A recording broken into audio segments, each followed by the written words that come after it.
Gracias de todo mi corazón. Es un día lleno de luz y de Kedushá, como es Hanukkah, que os deseo a vosotros todos esa luz en vuestros corazones y vuestro cerebro, que es muy importante. Con toda la alegría del mundo y con todo el respeto a la memoria de mi querido Henri, hoy pues como que resplandece todo con su manera de ser, y como él no hubiera gustado que se continuara en su casa, tengo el honor de presentaros a mi yerno Sam, que no solamente es mi yerno querido como un hijo, a quien mi marido quería muchísimo, muchísimo, pero es un hombre, es un profesional de la palabra, así que te dejo la palabra con mucha luz para todos. Bravo.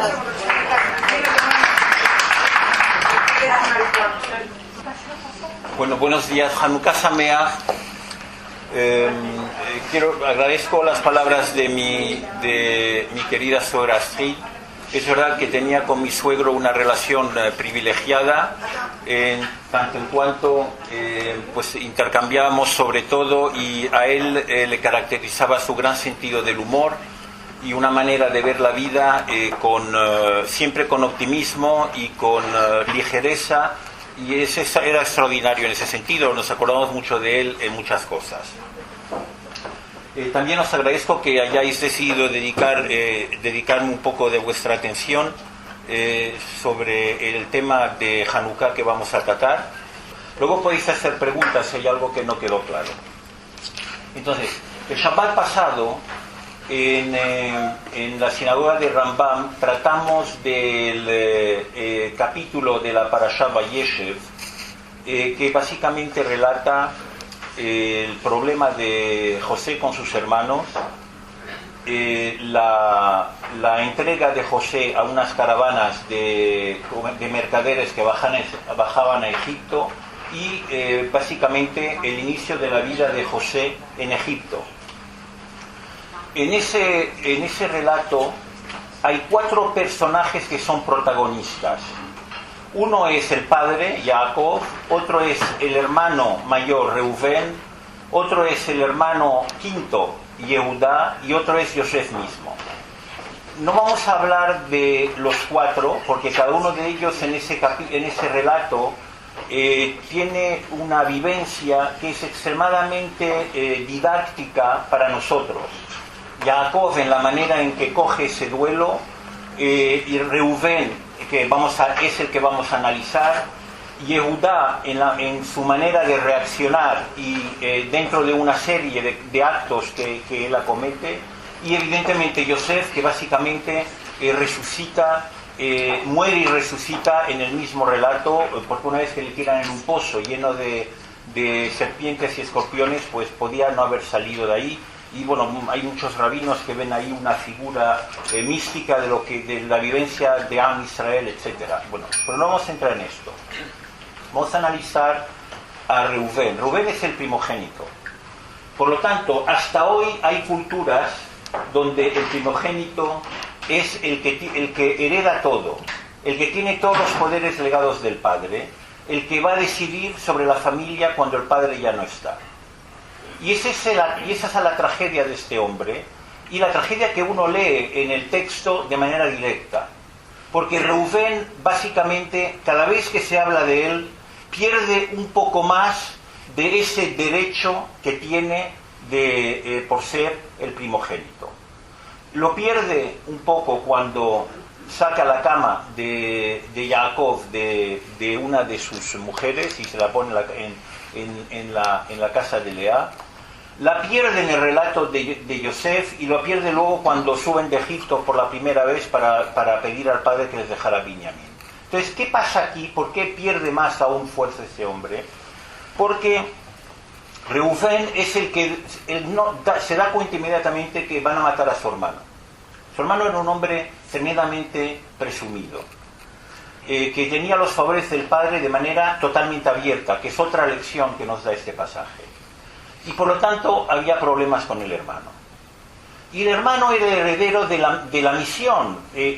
Para dar un pasito atrás, es fundamental que se entienda de que la preocupación de Abraham era transmitir la misión a un hijo que pudiese llevarla a cabo. Y no fue Ismael, fue Yitzhak. La preocupación de Yitzhak fue transmitir la misión a un hijo que la podía llevar a cabo. Y no fue Esaú, fue Jacob, con todos los problemas que se crearon entre ellos. Y la preocupación de Jacob era transmitir la misión a uno de sus hijos que pudiera llevarla a cabo, y no fue ninguno de sus 11 hijos, fue Yosef. Esto de la misión es la misión que Dios anunció a Abraham, que sería un pueblo numeroso y que heredaría de una tierra, a condición de que extendiera la palabra divina. Esa es la misión, es decir, se escoge a Abraham para acometer una misión. Abraham llega hasta donde llega, es decir, a poco más lejos que su casa, porque tuvo 2 hijos, no tuvo un pueblo numeroso, no heredó la tierra. Isaac llegó no más lejos que su casa, y por lo tanto todos esperaban poder transmitir esto para que ocurriese, para que se materializara esta misión. Por lo tanto era importante escoger a la persona adecuada.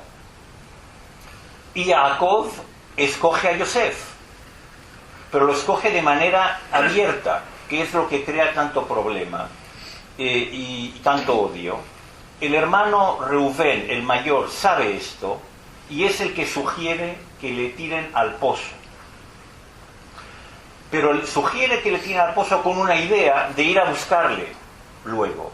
Pero es que se olvida. Y los comentaristas dicen, ¿por qué se olvida?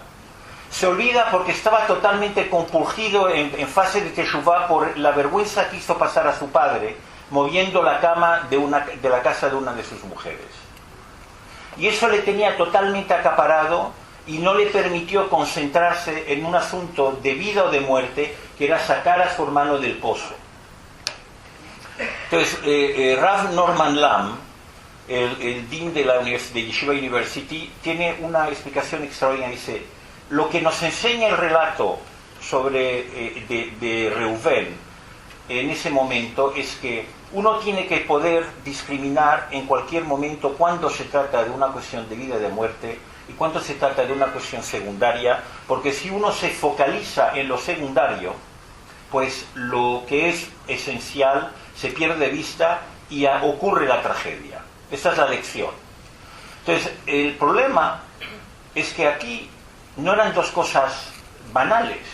El hombre estaba haciendo teshuvá por la vergüenza que hizo pasar a su padre, por el falta de respeto que tuvo hacia su padre. Y por otra parte estaba tratando de salvar la vida de su hermano. Quiero decir que estaba en un verdadero dilema. Es decir, las 2 cosas eran importantes, pero Rav Lamm dice había una que era más importante que otra, que era salvar la vida. Y por eso sabemos que salvar la vida permite transgredir ciertas leyes. Y esto nos ha acompañado a todo lo largo de la historia. El Génesis, abro un paréntesis, el Génesis plantea un problema tremendo a los educadores, porque son historias durísimas, que es muy difícil de explicar a cualquier edad. Pero es así el libro. El libro plantea situaciones reales de la vida. Y por lo tanto, el limitarse a leerlo como una historieta no nos impide ver la lección que está dando para las generaciones futuras. Y esta es una de ellas. Es decir, en una situación de vida o de muerte, lo esencial es salvar la vida. Su teshuvá era importante, pero no en ese momento. Por lo tanto, tenía que haberse concentrado en salvar la vida de su hermano. Y es este hombre, Reubén, que cada día cae un poco más, hasta que su padre, en su lecho de muerte, no le da la verajá que le tiene que dar como primogénito, y se la da a Reubén. Reubén, que es un chico que también está cometiendo faltas, pero que no para de subir en grandeza espiritual. ¿Cómo extrapolamos esto a el tema de Hanukkah? Pues el tema de Hanukkah, dicen nuestros rabinos, era un tema de supervivencia del pueblo judío. ¿En qué sentido? En el sentido que la historia que todos conocemos, los Seleucides, que era un general de Alejandro el Grande, que hereda Siria y parte de Persia, domina en ese momento la tierra de Israel y decide sacar al pueblo judío de su fe, impidiéndole practicar. El templo pues mete ahí a la estatua de Zeus, hay Abodazará, idolatría, etcétera, etcétera, pero impide al pueblo seguir en las mitzvot. El pueblo judío se distingue de los demás pueblos por el código de vida que tiene, que son las mitzvot. Entonces, ¿qué pasa en Hanukkah? En Hanukkah hay unos Hashmonaim, un grupo de personas, que decide luchar para volver a practicar las mitzvot. El tema del aceite que queda para poder encender una vela en el Bet HaMikdash, etcétera, etcétera, es real. Eso es lo que la historia, pero debajo de esa historia hay una guerra de supervivencia en la cual está en peligro la supervivencia de Am Israel. Esa es la historia de Hanukkah. Y la lucha que llevan a cabo no es para limpiar el templo. La lucha que llevan a cabo es para que el pueblo pueda sobrevivir practicando las mitzvot. El pueblo iba a sobrevivir como griego. Es decir, este griego, estos sirios helenizados, lo que pretendían es asimilar al pueblo de Israel al helenismo. Por lo tanto, no los iban a matar a todos, salvo que resistiesen. Pero de lo que se trataba es de volver a practicar las mitzvot. Eso es Hanukkah. Hanukkah recordamos la lucha de un grupo de personas que quiere volver a poder practicar las mitzvot para poder sobrevivir como pueblo. Y eso es lo que consigue. Y por eso estamos aquí hoy. Entonces, esta historia de Hanukkah relacionada con el problema de Reubén, que también se plantea el tema de Pikuach Nefesh, de la vida de su hermano, Teshuvah, a nosotros nos ocurre muy a menudo este dilema. Y en Hanukkah se tuvo que decidir, bueno, en el momento histórico que estamos contando de Hanukkah, la decisión que se tomó es salvar al pueblo.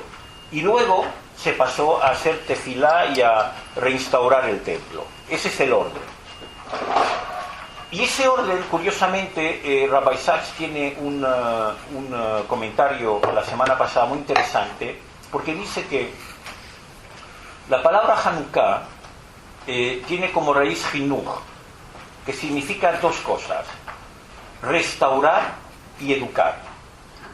Entonces, el templo se restaura. Y por lo tanto nosotros volvemos a una praxis según la halajá. La halajá en esa época era el templo, y volvemos a practicar nuestras mitzvot. Pero llega la Rabbi Sachs y dice: esa es la primera historia de Hanukkah. Hay una historia dentro de la historia de Hanukkah que tiene que ver con el segundo sentido de la palabra Hanukkah, de Hinuch. Una cosa es restaurar el templo para su uso propio, que es lo que hacen los Hashmoneos, y otra cosa es la educación. Entonces aporta un relato extraordinario que lo llama la historia dentro de la historia, que a veces lo ignoramos, pero es fundamental.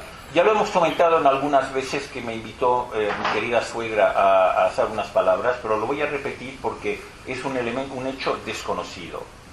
Yoshua ben Gamla era un rabino que vivía entre las comunidades de Asia Menor y Jerusalén. Iba y venía. Después de la destrucción del primer templo, las yeshivot de Babilonia seguían en funcionamiento. No todos vuelven a Israel, entonces él iba y venía. Y se da cuenta de que, debido a las guerras, los padres, que son los que tienen la obligación de educar a sus hijos, las madres también, pero en cuanto a la praxis toránica, está muriendo por causa de las guerras. Entonces impone el sistema de educación obligatorio. Eso es el siglo I. Es decir, ya estamos casi acercándonos a la destrucción del segundo templo.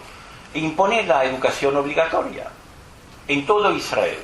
Es decir, tanto en las aldeas como en las ciudades más grandes hay un sistema de recaudación de fondos para pagar a profesores, dado que los padres no están, para educar a los niños, para que puedan tener una vida judía. Dado que si no se educa, Hanukkah, Hinuch, educación, es el segundo sentido de la palabra, pues si uno no educa, no puede transferir los valores, ¿sí? Y entonces no hay futuro. Es decir, esto es algo que el pueblo judío entendió desde muy temprana edad, de que sin educación no se pueden transferir valores, si los valores no se transfieren, desaparecemos. Entonces, Rabbi Sachs, con su manera de expresar las cosas, dice que las naciones se defienden con ejércitos, pero una civilización solo prevalece si tiene educación, libros y maestros. Y es lo que nosotros hemos conseguido. Es decir, a lo largo de toda nuestra historia no hemos tenido tierra, no hemos tenido ejércitos, hoy la realidad es otra. Ahora tenemos las dos cosas. Tenemos ejército, tierra y centros de enseñanza, profesores y libros. Y es esa la segunda lección de Hanukkah, la educación. La primera, la restauración, y la segunda es la educación. Pero hay una tercera, que es la ley del libre albedrío. Es decir, si uno es capaz de educar, lo que está dando a la persona que educa es la capacidad de discriminar. Si uno puede discriminar, puede decidir. Y en realidad, cuando decide, es esencialmente para decir no. Porque el sí es el mainstream. O sea, si seguimos la corriente, pues la corriente es hacer lo que todo el mundo hace. Lo difícil es plantearse y decir no. Es decir, no estoy de acuerdo con esta corriente. Que es lo que los judíos de la época de Antíoco Epifanio, que Epifanio significa el rey hecho el Dios hecho realidad, por dar una pincelada sobre el personaje. Lo fácil era revisarse. Y el libre albedrío era decir no, con todas las consecuencias. Pero para decir no uno tiene que tener los elementos para poder discriminar y poder saber sobre qué bases tiene que decir no.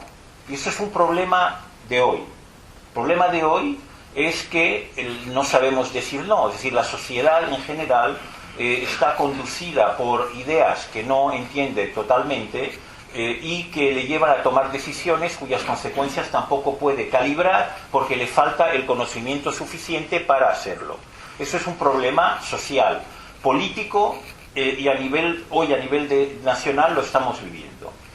Se vivió igual en Alemania en 1933. Pero este libre albedrío, dicen nuestros rabinos, que es lo que corresponde a lo que dice el Génesis y Dios creó al hombre a imagen y semejanza. Cuando está escrito en el texto imagen y semejanza, hay un montón de cosas que vienen a la mente, porque como Dios es inmaterial y no tiene imagen, ¿qué significa imagen y semejanza? Pues imagen y semejanza, dicen algunos rabinos, porque otros, como Maimónides, dice que es el saber y la capacidad intelectual, dicen no. Imagen y semejanza es el libre albedrío, es la capacidad de decir no. Cuando uno dice no, es cuando uno más se asemeja a Kadosh Baruj Hu, porque en ese momento está planteando una posición en honor a esa enseñanza que viene de arriba y posicionándose en contra de una corriente que no es la corriente que uno quiere tomar. Y es ahí donde el círculo se cierra. Es decir, que la fiesta de Hanukkah, que se inicia con el tema de la celebración de ese aceite que duró 8 días, en realidad tiene que ver con una lucha que hubo para restaurar una vida judía en Israel. Es decir, para practicar las mitzvot, esa era la vida judía. Ir al templo, llevar los korbanot, esa era la vida judía. Es por esa razón que los hasmoneos resistieron y vencieron. Esa parte de la historia que era la restauración del templo tiene otra historia que es la restauración de las vías de educación de tal manera que pudiésemos trasladar a distintas generaciones nuestra enseñanza, la enseñanza de la Torá. Y esa enseñanza es la que permite desarrollar un criterio para poder hacer uso del libre albedrío, que es el que nos asemeja a la imagen y semejanza que comenta el Génesis. Muchas gracias por vuestra atención.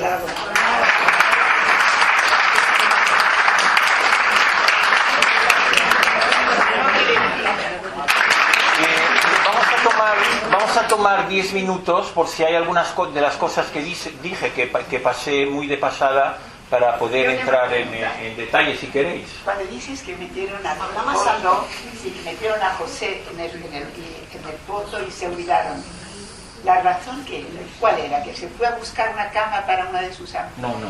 No. Reubén, que una persona la historia, que en el pozo es demasiado importante. No, bueno, sí, pero ocurrió así. Es decir, ocurre así en realidad. Uno tiene muchas cosas en la cabeza y el problema es ordenar las cosas en función de prioridades. Entonces, Reubén, cuando fallece Rachel, el padre va a vivir a la casa de Bilhá, que era su tercera mujer. Tercera o cuarta, da igual. El hijo, Reubén, es el primogénito de Jacob, hijo de Lea.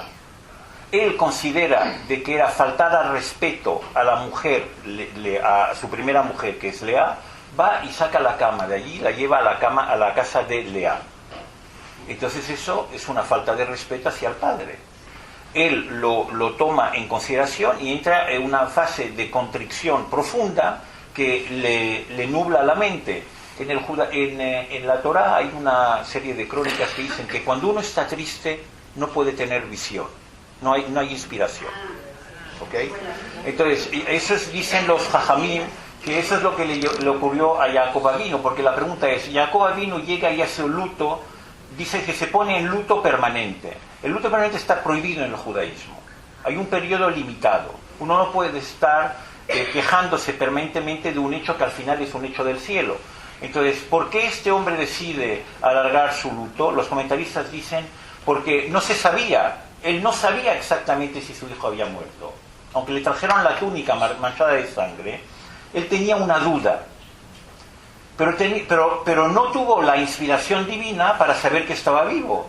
Y porque tenía la duda y no le traían el cuerpo, decidió quedarse en luto todo el tiempo. Y es otra lección que la Torá nos enseña, no vamos a entrar en ello.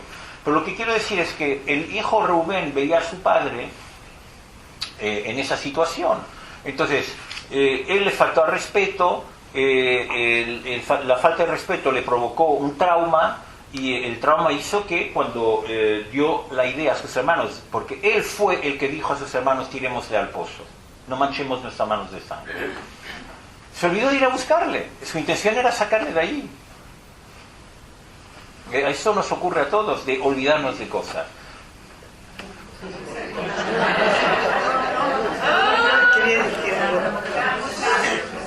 ¿Y los hermanos? Los hermanos querían matarle. Habían dos hermanos que querían salvarle, Reubén y Yehudá. Los demás le querían matar. Simplemente. Perdón. Que luego dices que al final de sus días le dice a Rubén de que no va a ser primogénito, que va a ser Yehudá. Ayudar. Entonces, pero eso ya lo había avisado desde antes, que incluso que él no iba a ser, porque ya había puesto como prioridad a su hijo pequeño. Bueno, no sé si lo dijo antes, pero en el libro en el último capítulo del Génesis, Jacob hace una bendición a cada uno de sus hijos. Y igual lo dijo antes, pero ahí está clarísimamente expresado la queja que tiene el padre con su hermano, con su hijo, y de que él no va a ser el rey de Israel. Le quita la corona. Sí, le quita la corona. Pero quiero decir que a lo mejor, pero ahí está de manera muy clara. Sí. Perdón. Quería decir que estoy acatarrada. Yo repito. Sí, no, que quería decir que me recuerda esto una cosa tan bonita de Jacob, que antes de morir le dijo nada más que a su hijo José: haz conmigo Gesed Behemet. Le dijo a su hijo José, no se lo dijo a ninguno, a él Gesed Behemet. Considero que una frase muy emocionante que le dijo a él. Y por otro lado... Sí, es decir, Jacob le dice a su hijo que haga Gesed Behemet. Habían tres ideas detrás de eso. La primera era que quería que le enterraran en Meharat HaMachpelah, en Shem, es decir, donde estaba enterrado su padre y su abuelo. Se le tenía que llevar ahí. La segunda es que quería responsabilizarle sobre el futuro de sus hermanos, porque no sabía si iba a haber venganza o no a posteriori, ¿no? La tercera está en la fundamental, que es que él tenía que preparar, Yosef tenía que preparar la salida de Egipto. Era rey, era el virrey de Egipto. Y esa era la misión fundamental, porque en Egipto se corría el riesgo de asimilación y de desaparición también. Lo que pasa es que no nos asimilamos por la razón que voy a comentar ahora, pero sí trataron de aniquilarnos a través de la matanza de los varones. O sea, nos olvidamos de las cosas por la distancia, pero ahí lo que había un genocidio estructurado a través del trabajo, esto nos puede sonar familiar, y a través de la matanza de los varones. Yosef cumple con la promesa que da su padre en las tres cosas: ni se venga de sus hermanos, le entierra en Shem, y la tercera, para evitar la asimilación, obliga a los hermanos a declararse pastores, que era una subclase social egipcia. Es decir, que creó una especie de apartheid inmediata para que no se quedaran en la corte. Esta familia, el faraón los invitó a vivir en la corte. El hermano los transforma en parias sociales para separarlos y les envía a una tierra donde hay pastos, donde nadie va, porque ser pastor en Egipto es formar parte de una subclase. Es así como Yosef protege a sus hermanos. Entonces hay tres cosas. Foro. Muchas gracias. En mi edición, hay un tema cuando hablas del líder del río. En el fondo, tanto Abraham como Isaac y Jacob no eligen a quién debe ser. Lo deciden ellos, está claro, que es el hijo a quien ellos quieren dar otra misión.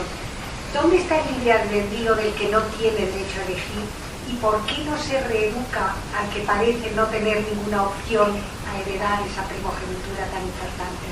¿La educación viene más tarde? ¿Es un concepto que no está en el Génesis, que efectivamente es muy difícil de explicar a los niños?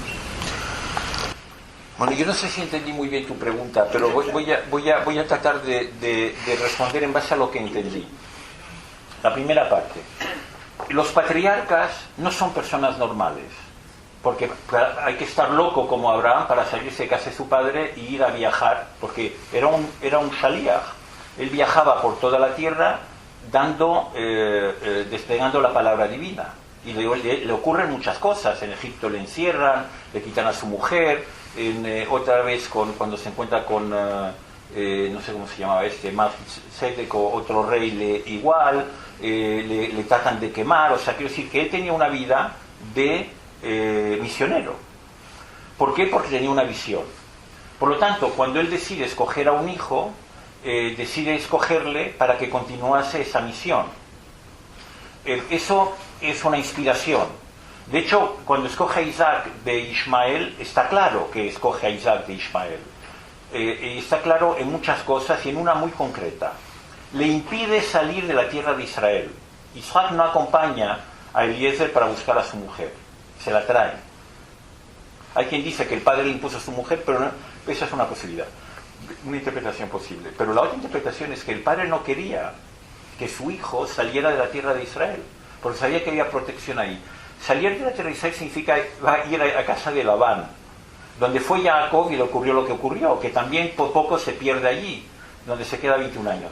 Es decir, que el padre tenía la visión de que ese era el que iba a transmitir, independientemente del sacrificio, sin entrar en esas complejidades. El caso de Isaac, menos obvio aún, porque le iba a dar la bendición al hermano, que no era apto. Hay muchos comentaristas que dicen de que en realidad Isaac sabía muy bien quién era Esaú. No tenía ninguna duda, que era un hombre de guerra, cazador, mujeriego, vividor, no tenía ninguna duda. Pero que le pide eso, que toda su vida trabajó para alejarle de ese instinto. Y cuando le pide que le traiga un plato que le gustaba, era en realidad tratar de atraerle a que entrara en un camino distinto al que había tomado. El problema que hay allí es que entre Isaac y Rivka, y hay que remontarse a unos capítulos antes, no había comunicación. Una era muy tímida y el otro hablaba poco. Y se habla muy poco Isaac. Y no hablan de este problema, lo cual desarrolla una nueva lección para las parejas de que hay que comunicar, porque si no hablan de los problemas y se resuelven. Rivka no comenta a su marido el problema que ve entre Jacob y Esav, y Isaac tampoco. ¿Y de dónde sabemos que Rivka era una persona muy tímida? Podéis verlo en el texto. Cuando ella llega a casa de Abraham, llega Isaac del campo y ella pregunta quién es ese, le dicen ese es su futuro marido, se baja del camello y se cubre. Entonces los comentarios dicen, este detalle en un texto como la Torá no es normal, es un detalle casi frívolo. En un texto donde cada palabra cuenta, ¿qué más nos da que se cubra o que no se cubra la cara? No aporta nada, que se bajó del camello y se cubrió. Dice, no, es fundamental. Esto demuestra un rasgo de carácter que va a tener un papel en el futuro tremendo, que es la destrucción de la familia. El hijo se va, el hermano le dice que le va a matar y le persigue, y no vuelve hasta 21 años, y no vuelve a ver a su madre. O sea, ellos vuelven para enterrar al padre, básicamente. La madre nunca más vuelve a ver a su hijo. O sea, es una tragedia familiar que surge de ese tema. Entonces, para responder tu pregunta, la madre tenía clarísimo quién era el portador del mensaje, que era Jacob. Jacob, cuando ve a sus hijos, el episodio anterior no es muy famoso. Ellos destruyen una ciudad, 2 de sus hijos. O sea, la ciudad de Shem, que hoy es Afula, que hoy es Nablus, buscaba el nombre de hoy, Nablus. Matan a todo el mundo, o sea, que era una familia un poco particular, es decir, no era fácil. ¿Perdón? Sí, bueno, ok, sin entrar en esas cosas, porque cada cosa tiene su comentario, pero quiero decir que aquí tenemos a un, como dicen los ingleses, un crowd, a un grupo de personas complicados de llevar. El hijo la cama, el otro mata a tal, o sea, es complicado. Entonces, cuando ve a Yosef, hijo de Rachel, quien tenía que ser la única mujer, porque él no quería casarse con 4, quería una, lo que pasa es que el suegro le engaña. Entonces era él, es decir, era muy guapo, probablemente reconoció cualidades que debido a su inspiración divina veía que podía ser él, y no se equivocó. Yosef, cuando bajamos a Egipto, da una serie de instrucciones que verdaderamente permiten. Eso se reconecta con Hanukkah también, es decir, nosotros porque no nos asimilizamos a la civilización más avanzada que conoció la historia universal, que es Egipto. Egipto es la sociedad más avanzada y universal, no es Grecia, los griegos se inspiraron de Egipto. Pero, ¿por qué? Es decir, ¿y por qué no nos asimilamos a los babilonios, que Persia era el centro del universo cuando nos exiliaron allí? Es decir, todo esto viene en Egipto, de la visión de Jacob, Gesed Behemet. Entonces él nos aparta de todo la corte y el mainstream egipcio y nos lleva ahí. Y eso, vamos a ver, lo que yo quiero es, no sé si te he respondido, pero termino con la educación, ¿ok? Vamos a ver, hay un problema con la educación que desgraciadamente podemos analizar live. ¿Qué ocurre en España? En España se decide dar prerrogativas a las comunidades autónomas para que cada una defina el programa que quiere enseñar. De esa manera crea programas relacionados con su realidad, olvidándose de la otra realidad. El resultado, no voy a alargarme, lo conocéis, ¿ok? Esa es la educación. Es decir, la educación es algo que tiene que servir para trasladar unos valores a la generación futura, o a las generaciones futuras. Si eso no pasa, pues no pasa. Es decir, estamos celebrando el 40 aniversario de la Constitución. Lo que estamos seguros es que a los niños no se les transmitió los valores de la Constitución, ni en Cataluña, ni en el País Vasco, ni probablemente en Andalucía. Es una realidad. Bueno, pues esa es la educación, ese es el tema. Nosotros eso, Rabbi Yoshua Ben Gamla lo entendió perfectamente. Los padres ya no podían hacer el trabajo, instituyó la educación universal, hasta hoy. Pues quiero añadir un tema. Cuando digo que, y una pregunta más y voy a ir a trabajar, que me están esperando. No, es un tema muy importante este. Nosotros consideramos el texto, y particularmente el Génesis, debido a las anécdotas que nos trae, como un texto antiguo, irreal, que no tiene tanta importancia, o pasamos directamente a Torah Shel Moshe Sinai, ¿no? Eso ya tiene más consistencia. Bien. El problema es que es un error gravísimo, porque las lecciones que se enseñan en el Génesis son las lecciones de la vida de todos los días. Bien. Y lo que ocurre con Yosef en Egipto, de que aparta al pueblo, esto fue lo que inspiró a Jeremías antes del exilio de Babilonia, que es lo que regula nuestra vida hoy en el exilio, que es que nosotros tenemos que ir a un país, nos obligan a irnos de nuestra tierra, tenemos que irnos, respetar al señor del lugar, trabajar para el lugar, aportar cosas al lugar y no olvidarnos de las mitzvot, que es lo que ocurre en Babilonia y que es lo que ocurre hoy donde estamos. Es decir, esa cosa que parece que no significa nada, que nos fuimos a Eretz Goshen, se llamaba Goshen, me acabo de acordarme el lugar, que era un lugar donde había pastos, imagino que está en el delta del Nilo, por en Egipto, pastos en algún sitio, de habernos apartados, nos permite mantenernos, y es lo que inspira a los profetas, sobre todo a Jeremías, que dice que es el profeta un profeta pesimista. Todos lo fueron, pero este en particular, de hecho le matan. Dice, ahí tenéis que seguir honrando al Señor del lugar, tener hijos, educarles y esperar vuestro regreso. Eso es lo que dice Jeremías. Esperar vuestro regreso. Va a llegar. Muchas gracias.